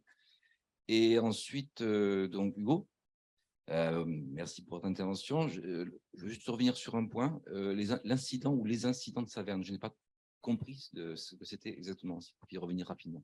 Merci. Donc, pour revenir sur le populisme et sur Silvio Berlusconi peut être qualifié de populiste, mais ce que j'ai voulu montrer, c'est que en évoquant le télépopulisme, on essaye de mettre Silvio Berlusconi de côté sans prendre en compte réellement l'homme politique ou les valeurs qu'il peut défendre ou les différents programmes qu'il peut avoir, etc. Mais après, bien sûr qu'on peut parler de populisme parce que souvent le discours de Silvio Berlusconi, il s'adresse souvent au peuple italien contre la justice italienne, contre, on verra par la suite, là, c'est pas dans le cadre de mon sujet, mais quand il perd les élections en 1996, il aura des discours contre le gouvernement qui le qualifie de non légitime, etc. Donc, il y a évidemment des parts de populisme dans le phénomène Berlusconi. Voilà. Alors, du coup, il s'agit des incidents de Saverne, parce que, du coup, à partir de l'élément déclencheur qui a été cette insulte du lieutenant Günther von Forstner, il va donc y avoir une succession de manifestations. En fait, il parlait à ses recrues dans sa caserne, et il disait que au cas où un Alsacien lui manquerait de respect à un de ses hommes, il pouvait les frapper, ses Wokus, et qu'il n'y aurait aucune sanction. Voilà, donc ça n'a pas beaucoup plu aux premiers concernés. Et ça, du coup, il y avoir une succession de manifestations, d'heures entre les militaires et la population, avec son apogée donc le 28 novembre. Mais il y aura ensuite, par exemple, Günther von Forstner qui va frapper un homme qui a un pied beau avec son sabre, qui va le blesser. Enfin, plein d'incidents comme ça qui vont succéder jusqu'à ce qu'il soit mis, qu'on le dise de partir. Et ouais, voilà, donc en fait, c'est les incidents de Saverne, parce que c'est une succession d'incidents qui vont faire monter petit à petit les tensions.